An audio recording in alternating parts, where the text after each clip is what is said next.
Magandang umaga po sa bawat isa. Buksan po natin ang ating mga dalang Biblia sa Marcos chapter 15.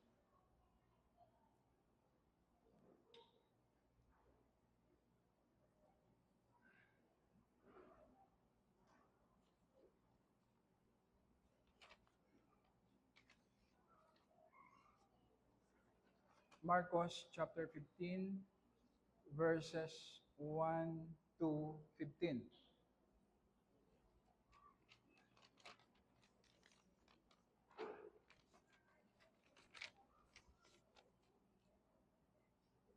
Basahin po natin para sa ating short exhortation. Verse 1, kinaumagahan, nagsanggunian kaagad ang mga punong pari kasama ang matatanda at mga eskriba at ang buong Sanhedrin. Ginapos nila si Jesus, inilabas at ibinigay kay Pilato. Tinanong siya ni Pilato, "Ikaw ba ang hari ng mga Hudyo?" Sumagot siya sa kanya, "Ikaw ang nagsabi." Pinaratangan siya ng mga punong pari ng maraming bagay. Muli siyang tinanong ni Pilato, "Wala ka bang isasagot? Tingnan mo kung gaano karami ang kanilang ibinibintang laban sa iyo." Ngunit si Jesus ay hindi sumagot ng anuman, ano pat nanggigilas si Pilato. Sa bawat kapistahan ay nakaugalian na niyang pawalan sa kanila ang isang bilanggo na kanilang hilingin. Merong isa na kung tawagin ay Barabas na nakakulong kasama ng mga maghimagsik na sa panahon ng paghimagsik ay pumatay ng tao. Kaya't lumapit ang karamihan at nagpasimulang hilingin sa kanya na kanila'y gawin ang ayon sa kanyang nakaugalian. Sinagot naman sila ni Pilato, "Ibig ba ninyong pawalan ko sa inyong hari ng mga Hudyo?" Sapagkat batid niya na dahil sa inggit ay ipinadakip siya ng mga punong pari. Ngunit inudyukan ng mga punong pari ang taong bayan na sa halip ay palayain niya si Barabas para sa kanila. Ngunit muling sumagot si Pilato at sa kanila ay sinabi, "Ano ngayon ang nais niyong gawin ko sa tinatawag ninyong hari ng mga Hudyo?" At sila'y muling nagsigawan, ipako siya sa krus. Ngunit sinabi sa kanila ni Pilato, bakit anong kasamaan ang kanyang ginawa? Subalit sila'y lalong nagsigawan, ipako siya sa krus. Last verse. At sa pagnanais ni Pilato na bigyang kasiyahan ang taong bayan, pinalaya si Barabas para sa kanila. Pagkatapos na ipahagupit si Jesus, siya'y ibinigay niya upang ipako sa krus. Ito na ang oras na malapit nang mamatay ang ating Panginoong Yesus sa krus para sa kaligtasan natin na makasalanan na mananampalataya sa Kanya. Makikita natin dito na ang ating Panginoong Yesus ay napapaligiran ng maraming kasalanan na ginawa sa Kanya ng mga tao at makikita natin, una, kung papaano siya tumugon sa kasalanan ng ibang tao sa Kanya. Pangalawa, makikita natin kung papaano tayo magkakaroon ng ganong kapangyarihan na maging kamukha ng ating Panginoong Yesus. Tignan natin una, mabilisan lamang, ang naging tugon ng ating Panginoong Yesus sa kasalanan na ginawa sa Kanya. Makikita natin una ang ginawang kasalanan ng mga Hudyo sa ating Panginoong Yesus. Malinaw na sinabi ni Pilato na dahil lamang sa inggit ng mga punong pari, mga Pariseo, mga eskriba, kaya nila gustong ipapatay ang ating Panginoong Yesus. Sa verses 1, 2, and 3, Sinasabi sa atin na pagkatapos magpulong ng mga Hudyo, ay ibinigay ang Panginoong Yesus kay Pilato dahil wala silang power na pumatay, na i-execute ang death penalty. Kaya ibinigay nila kay Pilato ang ating Panginoong Yesus upang siya'y bitayin, patayin sa krus. Pagkatapos ng maraming nakita nilang tamang pagtuturo mula sa ating Panginoong Yesus, milagro na ginawa ng ating Panginoong Yesus, na wala silang mapintas kahit isa nakitang kasalanan mula sa ating Panginoong Yesus, nandirito ngayon ang mga Hudyo at gustong patayin ang ating Panginoong Yesus. At hindi lamang yon, gusto nilang patayin ang Panginoong Yesus kahit na mapalaya ang isang taong makasalanan na condemned criminal na si Barabas. Makikita natin pangalawa ang kasalanan ni Pilato. Isang taong mataas ang posisyon na dahil sa kanyang pag-ibig, sa kanyang sariling posisyon, ay mas ginusto niyang i-please ang mga tao. Dahil kapag ang mga tao nagsumbong kay Cesar na emperor at i-accuse nila si Pilato na tinotolerate ang sinasabi nilang kasalanan ng Panginoong Yesus, baka alisin siya ng emperor sa kanyang posisyon. Sa kanyang pag-ibig, sa kanyang posisyon, kahit ang masama, kahit ang greatest injustice na parusahan ng death penalty ang isang taong hindi nagkasala, ay ginawa niya. Alam niyo po ba, ito ang nakikita natin sa maraming government officials ngayon, hindi lang sa ating gobyerno, kahit sa maraming kumpanya o kahit sa maraming iglesia. Dahil sa pag-ibig sa kanilang sarili, sa kanilang posisyon, dahil sa pag-ibig sa tao, kahit na hindi tama, ay kanilang ginagawa, mapanatili lamang sila sa kanilang posisyon. At ito ay nagdudulot ng suffering sa atin ng mga tao. At makikita natin ang ating Panginoong Yesus. Dahil sa kasalanan ng mga Hudyo, kasalanan ni Pilato, malinaw kay Pilato na hindi nagkasala ang Panginoong Yesus. Pero bakit niya pinarusahan ng death penalty? Nasa kamay at kapangyarihan ni Pilato na magdesisyon kung ano ang gagawin sa ating Panginoong Yesus. Pero sa kabila nito ay hinatulan ng death penalty ang ating Panginoong Yesus. Nagsuffer at namatay ang ating Panginoong Yesus dahil lamang sa kasalanan ng mga taong ito. Pero makikita natin, ang ating Panginoong Yesus, hindi siya umimik. Ni hindi man niya dinipensahan ang kanyang sarili. Makikita natin ang tinatawag na meekness o gentleness. Ang meekness, ang ibig sabihin, pagdating sa ating personal na interest, hindi natin ipinaglalaban, hindi natin dinedepensahan. Ang ipinaglalaban at dinedepensahan lamang natin ay ang gawain ng Panginoon, ang interes ng Panginoon. Ang reason, napakasimple. Ang meekness ay nagmumula sa humility.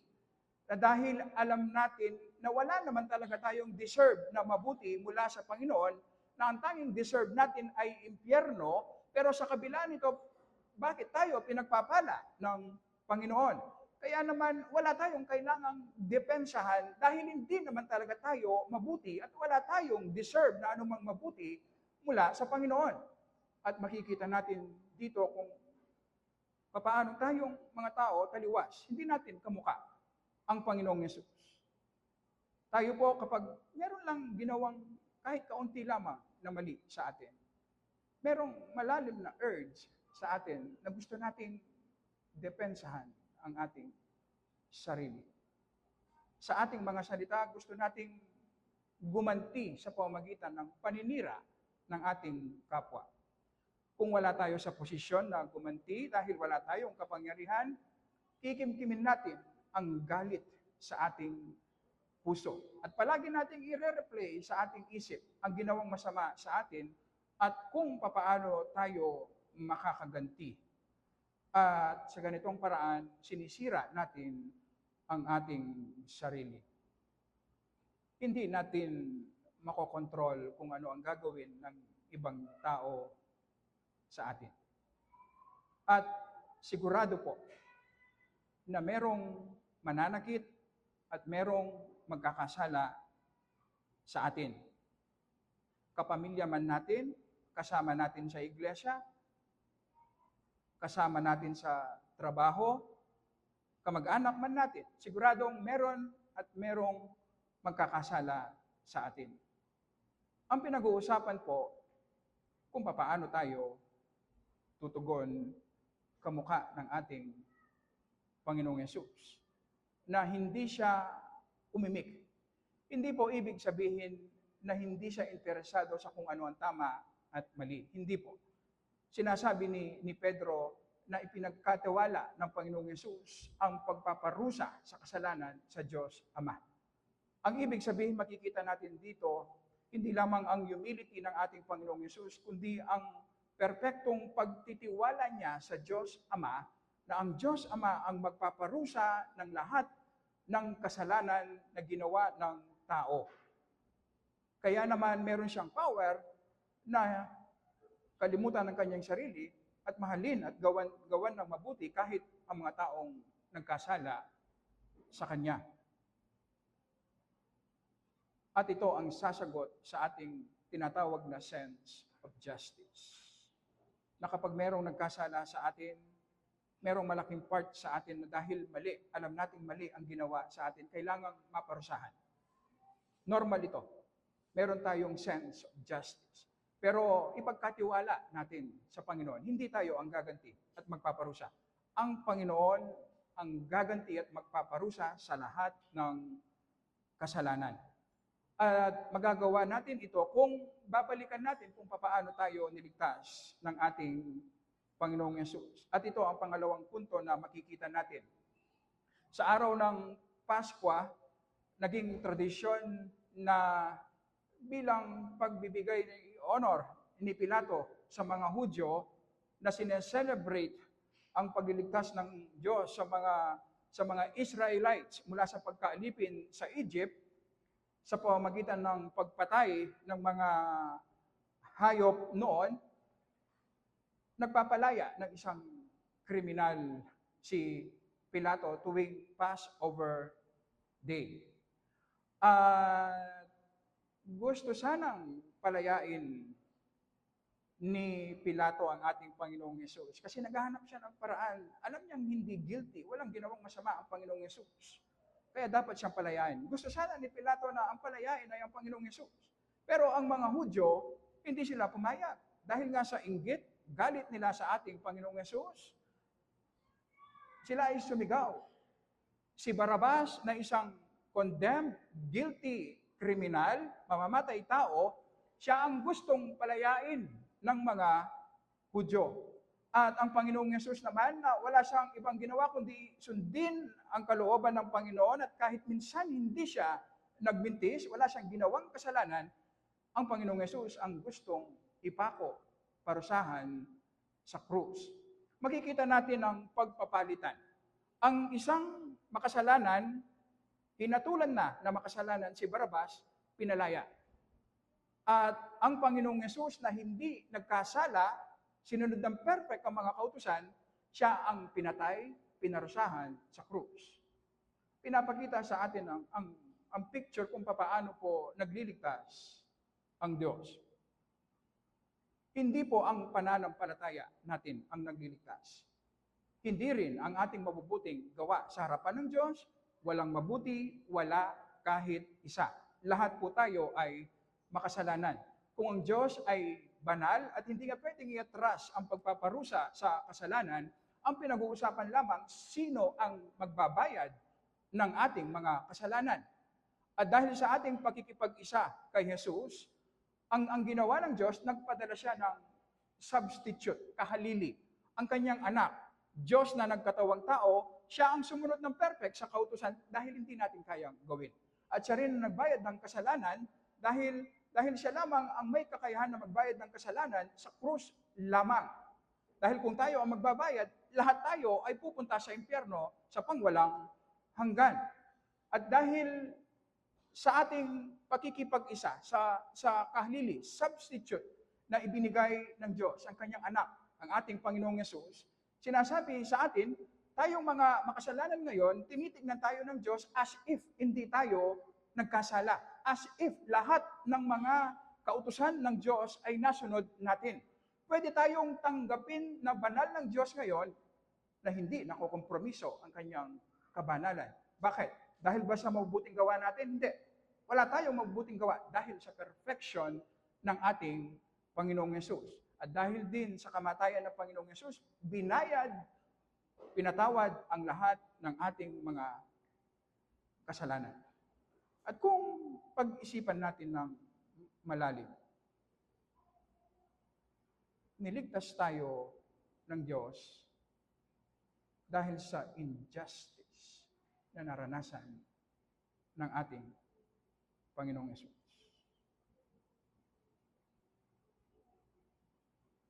Kung sa ganitong paraan tayo niligtas ng Panginoon, ang ibig sabihin, anumang injustice na gawin sa atin, kaya nating tanggapin. Meron tayong power na tanggapin. At alam natin, anumang masama ang gawin sa atin, lahat ng ito ay para sa atin, ikabubuti. Tingnan niyo po, ang inggit ng mga eskriba, pariseo, na gustong patayin ang Panginoong Yesus, ang kawalan ng hustisya ni Pilato, tingnan niyo po, lahat ng kanilang ginawa, nagalit sa ating Panginoong Yesus, kasalanan sa Panginoong Yesus, lahat ng kanilang ginawa lamang nila kung ano ang kalooban ng Panginoon. Ang dalhin ang Panginoong Yesus sa krus, dahil sa ganitong paraan lang makakamit ang kaligtasan natin. Ang ibig sabihin, ganito po kasimple. Ano man ang ginagawang masama sa atin ng ibang tao, lahat ng yan ay para sa ating ikabubuti. Yan ang sinasabi ng krus ng ating Panginoong Yesus. Kaya magkakaroon tayo ng willingness na i-embrace anumang injustice, anumang mali o kasalanan na nagawin sa atin. Hindi dahil nag-i-enjoy tayo sa pain, hindi. Dahil nakatingin tayo sa krus ng ating Panginoong Yesus. At magsisimula tayong magkaroon ng kapangyarihan na mahalin. Hindi lamang yung mga taong gumagawa ng mabuti sa atin, pati yung mga taong gumagawa ng masama sa atin. At kung merong ganitong meekness sa loob ng iglesia, na kapag ginagawan tayo ng masama ng ating kapatid sa pananampalataya, hindi tayo gumaganti, bagkus ginagawan pa natin ng mabuti ang taong gumawa ng masama sa atin, magkakaroon ng order at unity, loving unity sa church. Hindi dahil perfecto tayo, hindi. Lahat tayo nagkakasala, kundi dahil hindi tayo gumaganti at ginagawa natin ng mabuti kahit yung mga tao gumagawa ng masama sa atin. Ito ang bunga ng gospel sa ating buhay.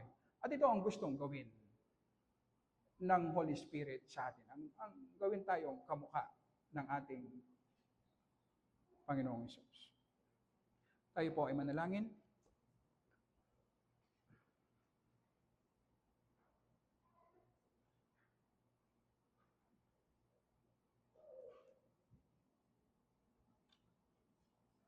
Sa kung papaano po kami tumutugon sa kasalanan ng ibang tao sa amin, Panginoon, ipinapakita mo ang kasamaan namin. Ipinapakita mo na hindi namin nauunawaan, Panginoon, ang pagliligtas mo sa amin. Palagi naming binabanggit, Panginoon, ang iyong biyaya, ang iyong pag-ibig, ang iyong mercy, pero hindi namin nauunawaan, Panginoon. Mas lalong hindi namin nararanasan. Pinapakita mo ito sa amin, Panginoon, hindi dahil gusto mo kaming sirain, kundi dahil gusto mo kaming ilapit sa iyo.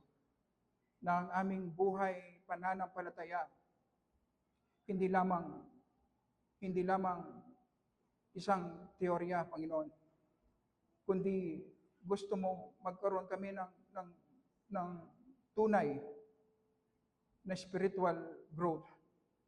Gusto mong iparanas sa amin, Panginoon, ang iyong pag-ibig, ang iyong mercy, ang forgiveness na ibinigay mo sa amin. Kung maunawaan lamang namin, Panginoon,